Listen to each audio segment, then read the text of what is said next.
안녕하세요. 귀한 추수감사절에 이렇게 새벽 기도를 참여해 주셔서 다시 한번 감사드리고 여러분들을 환영합니다.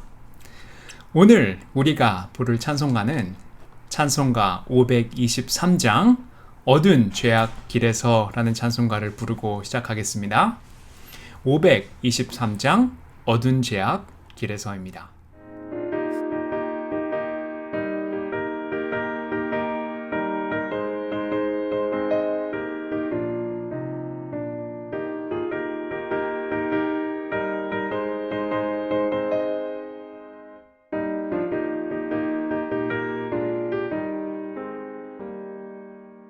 어두운 죄악 길에서 목자 없는 양같이 모든 사람 길 찾아 헤맨다. 자비하신 하나님 독생자를 보내서 너를 지금 부르니 나오라. 이때라 주의 긍휼 받을 때가 이때라. 지금 주께 나와 겸손하게 아뢰라.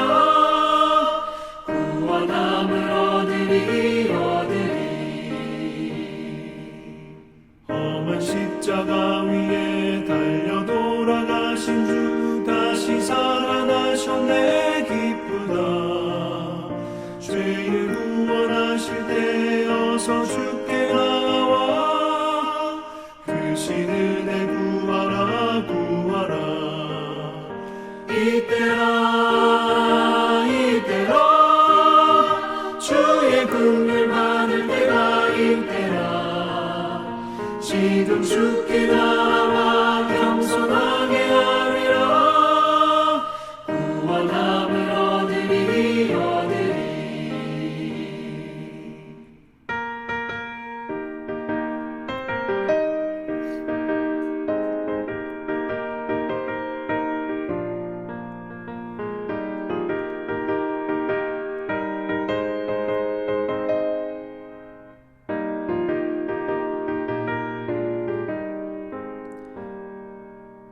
주의 귀한 말씀에 영원 생명이 있나니 주님 너를 용서해 주신다.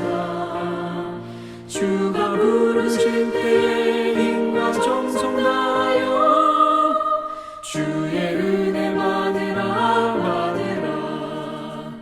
이때라 주의 긍휼 받을 때가 이때라.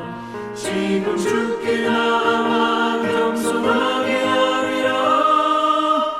구원함을 얻으리.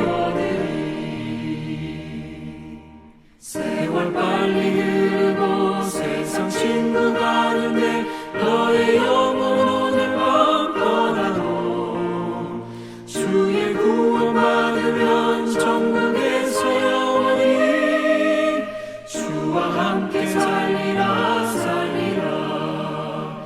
이때라 주의 긍휼 받을 때가 이때라. 지금 주께 나와 겸손하게 하라. 구원함을 얻으리. 기도하겠습니다. 하나님 아버지 감사합니다.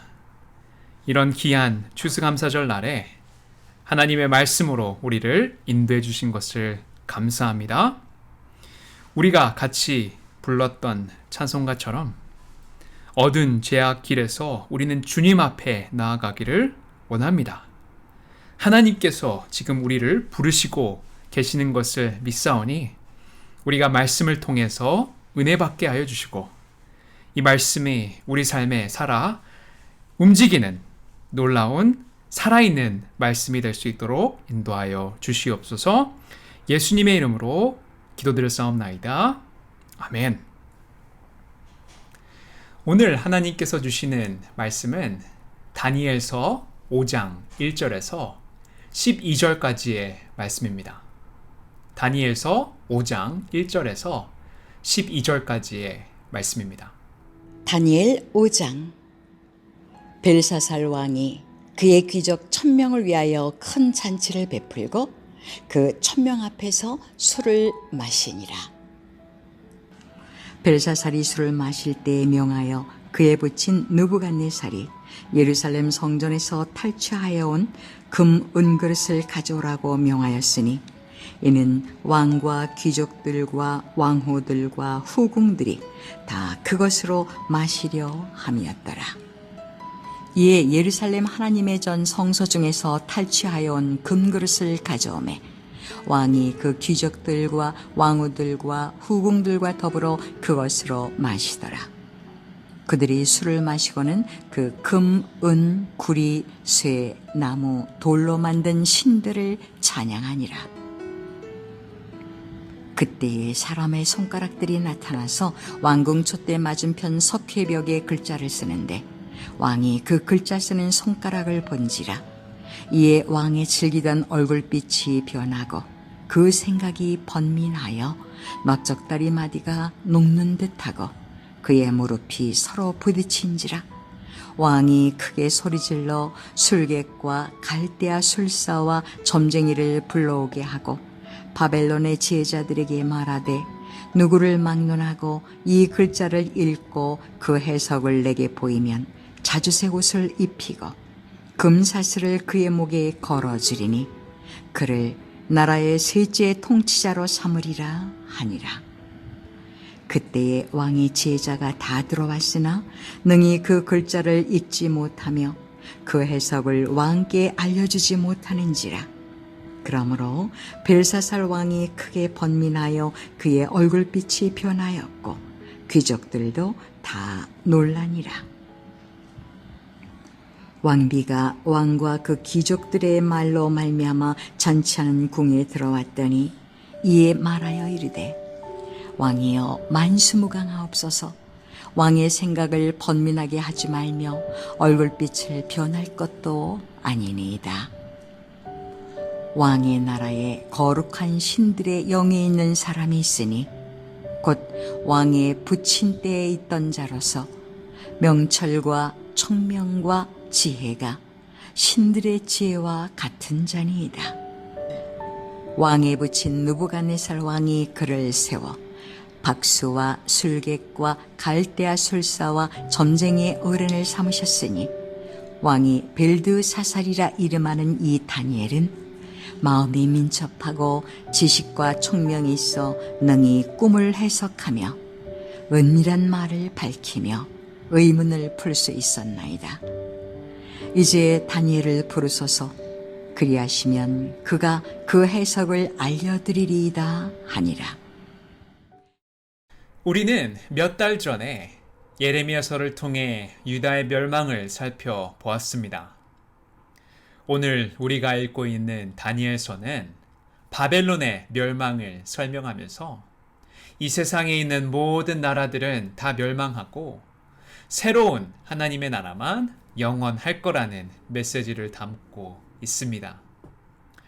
오늘도 바벨론의 멸망에 관한 이야기가 계속 등장합니다. 느부갓네살 왕이 죽은 후 왕위는 그의 후손들에게 계승됩니다. 아들, 사위 등 23년 동안 5왕을 거치고 오늘 본문에 나오는 벨사살 왕은 느부갓네살 왕의 외손자로 6번째 왕이 됩니다. 그리고 그는 바벨론 제국의 마지막 왕이 됩니다.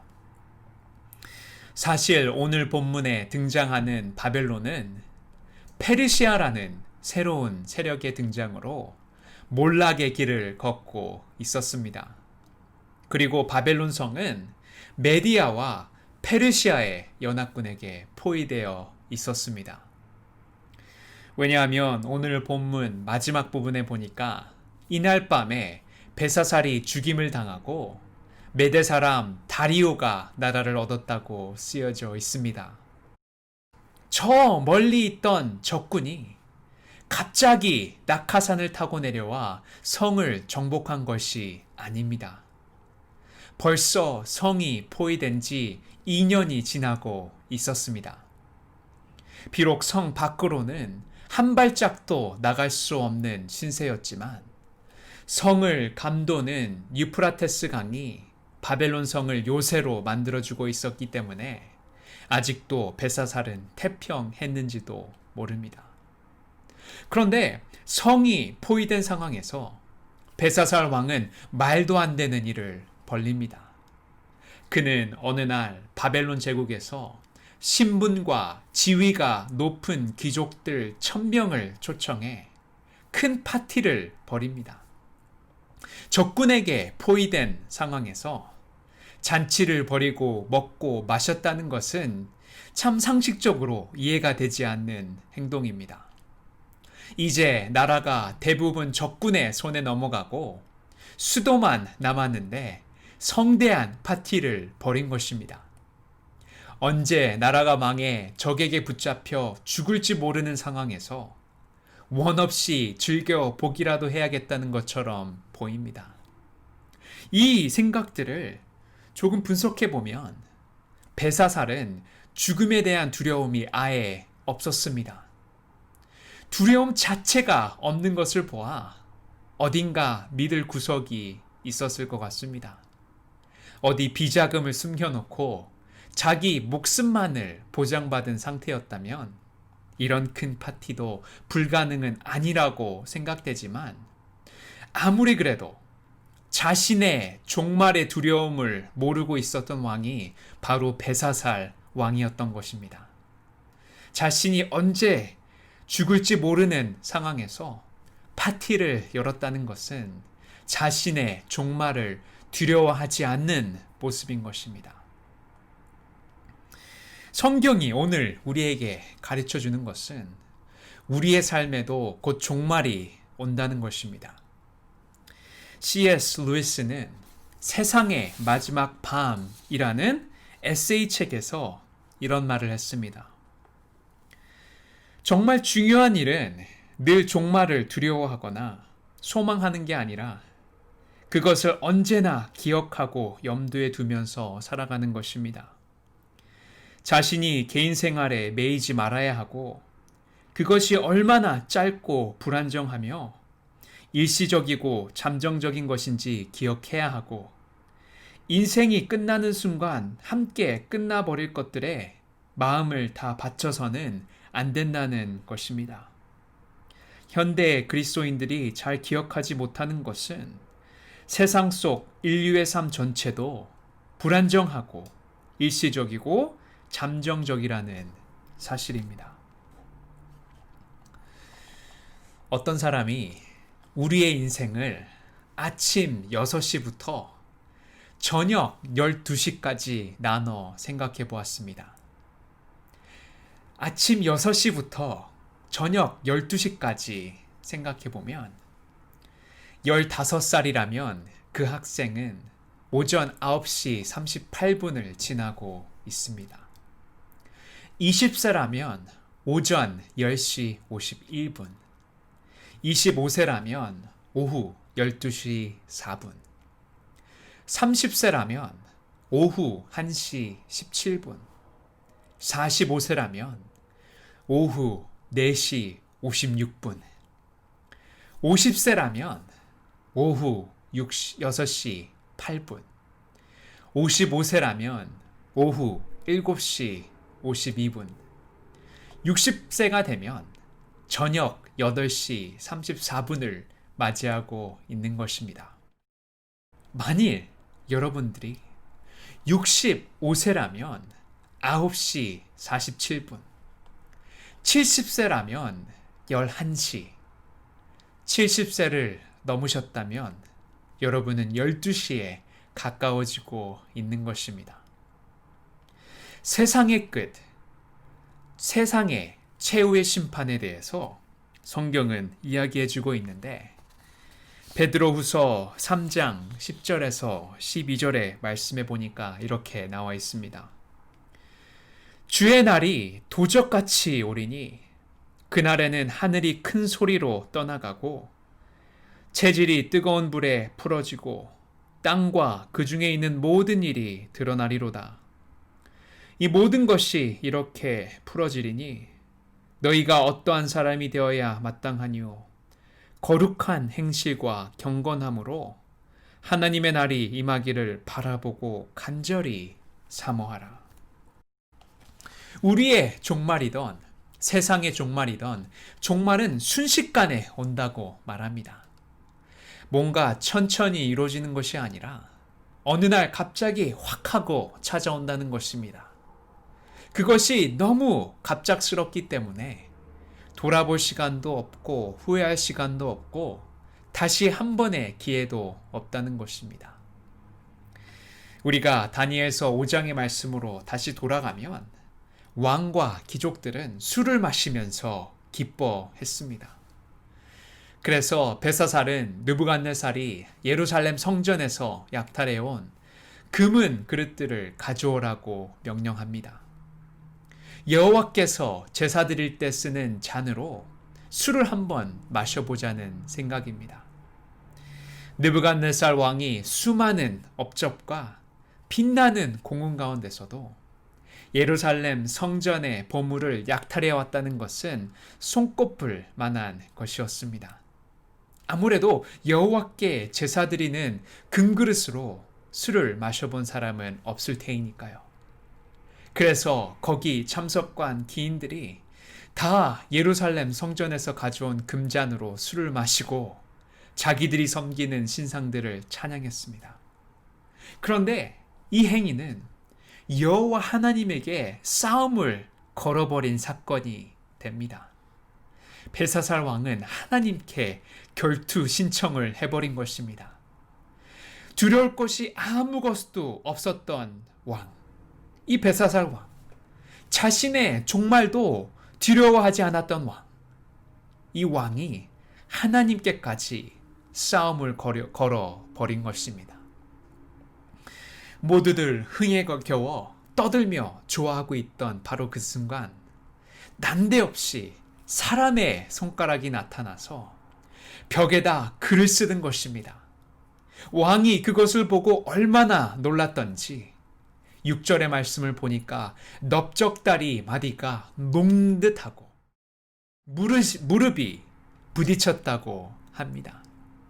흥겹고 즐겁던 잔치자리가 한순간에 소름 끼치는 공포의 도가니로 변하고 말았습니다.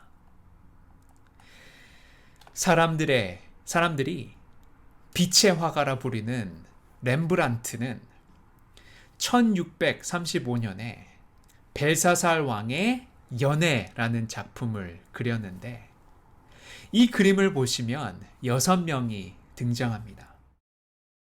화려한 의복과 장신구를 거친 왕과 왕족들이 보입니다.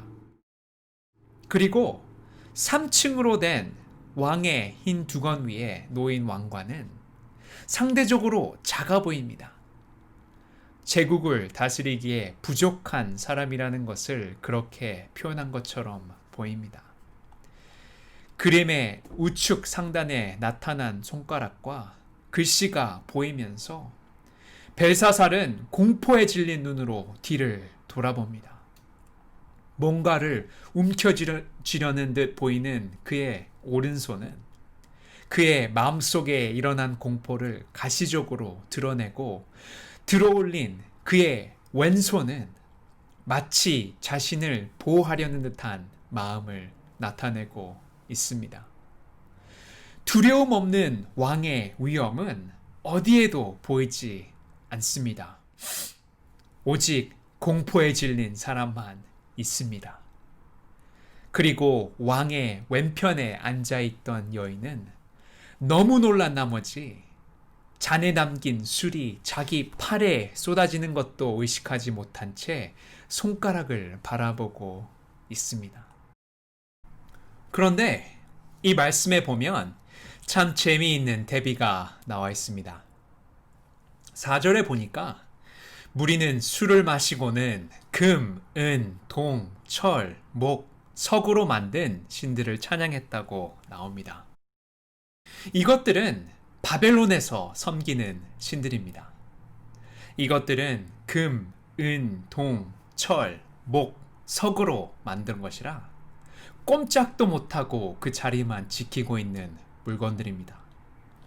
반면 벽에 글자를 쓰는 손가락이 나타났습니다.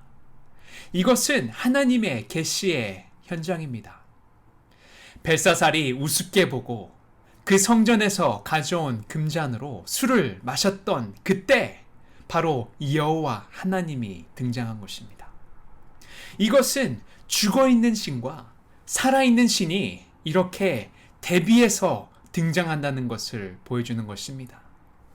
가짜 신과 진짜 신의 대비인 것입니다. 유다가 망한 후 예루살렘 성전이 약탈당했을 때 여호와는 이제 이빨 빠진 호랑이가 되었다고 모두들 생각했습니다. 벨사살이 여호와께 제사를 드리는 그릇으로 술을 마시고 자기의 신들을 찬양할 때 이 여호와 하나님은 가당치도 않은 가짜 신들에게 붙잡혀 온 것처럼 생각되었습니다. 그들은 여호와를 정복했다고 생각한 것입니다. 그런 생각을 가진 사람들 앞에 하나님이 나타나셔서 심판을 선포하고 계시는 겁니다. 얼마나 통쾌하고 멋진 반전입니까? 우리가 살아가면서 때로는 억울하고 속상하고 이해되지 않는 일들이 많이 일어납니다. 대체 하나님이 살아계신다면 어찌 이런 일들이 있을까 싶을 정도의 일들이 있습니다. 우리가 직접 경험하고 있는 코로나 바이러스처럼 하나님이 안 계신 것처럼 보이고 혹은 하나님의 의와 법이 패배한 것처럼 보이지만 오늘 하나님은 말씀을 통해 우리에게 말씀하십니다. 하나님은 죽지 않으셨다는 것을 우리에게 보여주십니다. 우리의 하나님은 힘이 다 빠진 하나님이 아니십니다. 바벨론 제국의 신들 앞에 정복당한 하나님이 아니십니다. 오늘 우리가 말씀을 보았던 것 같이 예루살렘 성전에서 뺏어온 금잔으로 술을 마시고 가짜 신들을 찬양하는 현장에서 오히려 하나님의 능력과 살아계심을 만방에 알린 사건이 되었습니다. 하나님은 살아계시기 때문입니다. 우리의 현실도 마찬가지입니다. 우리의 힘든 상황도 오히려 하나님의 거룩하심과 살아계심을 온 천하에 선포하는 광고가 될 줄 믿습니다. 우리가 닥친 어려운 상황 속에서 하나님의 살아계심을 믿어 의심치 않고 흔들리지 않는다면 그것만으로도 하나님의 살아계심을 나타내는 증거가 될 수 있음을 믿습니다. 그리고 우리의 상한 마음을 달래주시고 우리의 눈에서 눈물을 씻겨 주실 것입니다. 왜냐하면 하나님은 살아계시기 때문입니다. 우리가 잘 아는 찬송가 살아계신 주를 다 아실 겁니다. 1960년대 후반 살아계신 주 작곡가 빌과 글로리아는 세 번째 출산을 앞두고 있었습니다. 하지만 이 부부는 그들에게 태어날 아이의 출산에 대한 초조함을 지울 수 없었습니다. 모든 부모들의 마음이 그렇듯 빌과 글로리아 부부는 1960년대 후반, 즉 마약과 인종적 갈등이 많았던 이 미국에 새로운 아이를 낳는다는 것이 두려웠던 것입니다. 하지만 이 부부는 금방 평온을 되찾을 수 있었다고 합니다. 왜냐하면 하나님은 살아계시기 때문에 그 아이의 미래가 하나님의 손에 있다는 확신이 들었기 때문입니다. 태어날 아이의 미래가 살아계신 하나님의 손에 있다는 믿음이 작용했기 때문입니다. 그래서 지은 노래가 바로 살아계신 주인 것입니다. 제가 1절 그 찬송가를 불러드리도록 하겠습니다. 같이 따라 부르시면 좋을 것 같습니다. 주 하나님 독생자 예수 날 위하여 오시었네. 내 모든 죄 다 사하시고 죽음에서 부활하신 나의 구세주, 살아계신 주, 나의 참된 소망, 걱정 근심 전혀 없네. 사랑의 주 내 갈 길은 너하니 내 모든 삶의 기쁨 늘 충만하네. 아멘. 가사를 보니까 살아계신 주, 나의 참된 소망, 걱정 근심 전혀 없네. 사랑의 주, 내 갈 길 인도하니 내 모든 삶의 기쁨 늘 충만하네. 하나님은 지금도 살아계시는 줄 믿습니다. 그럼 오늘 우리에게 주시는 교훈은 무엇일까요? 이 말씀을 통해 하나님은 성전을 지키시고 성전 물품들 중심으로 일한다는 것을 알 수 있습니다. 구약에서 하나님이 성전 중심으로 일하셨다면 지금도 하나님은 그 성전 역할을 하는 것을 중심으로 일할 것이고, 우리가 만약 그것을 무시하고 모독하고 있다면 우리는 하나님으로부터 책망받을 수밖에 없기 때문입니다. 하나님께서 지금도 성전을 중심으로 일하신다면 우리에게 지금 성전되는 것은 무엇입니까? 오늘 우리에게 성전은 누구를 가리킵니까? 예수님은 복음서에서 친히 자신을 가리켜서 성전이라고 말씀하셨습니다.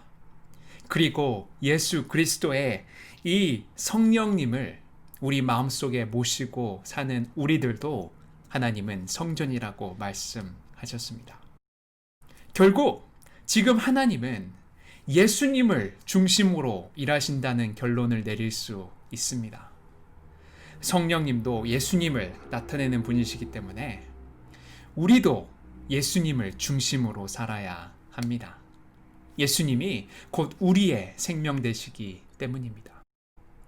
주님을 중심으로 사는 것이 곧 주님의 생명에 참여하는 길이 되는 것입니다. 무엇이 여러분의 중심을 움직입니까? 사람은 자기에게 중심이 되는 쪽으로 움직여지게 되어 있습니다. 직장이 중심이 되면 직장을 중심으로 움직이고, 학교가 중심이면 학교를 중심으로 움직이고, 자녀가 중심이면 자녀 중심으로 움직이게 되어 있습니다.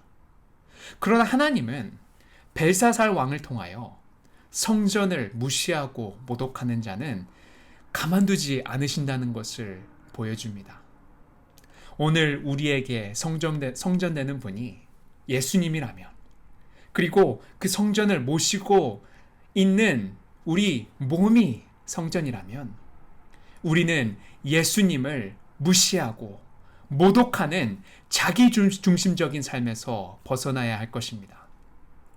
오늘 이 말씀을 묵상하시면서 예수님 중심으로 사는 저와 여러분들이 되시기를 주님의 이름으로 축원합니다. 기도하겠습니다. 하나님 아버지, 감사합니다. 성전이신 예수님과 우리의 몸에 거하시고 계신 성령님을 우리가 담고 있는데, 우리의 몸을 통해 예수님을 섬기길 원합니다. 예수님을 따라 살길 원하오니 자기 중심적인 삶을 버리게 하여 주시고 예수님 중심적인 삶을 살 수 있도록 도와주시옵소서. 예수님의 이름으로 기도드렸사옵나이다. 아멘.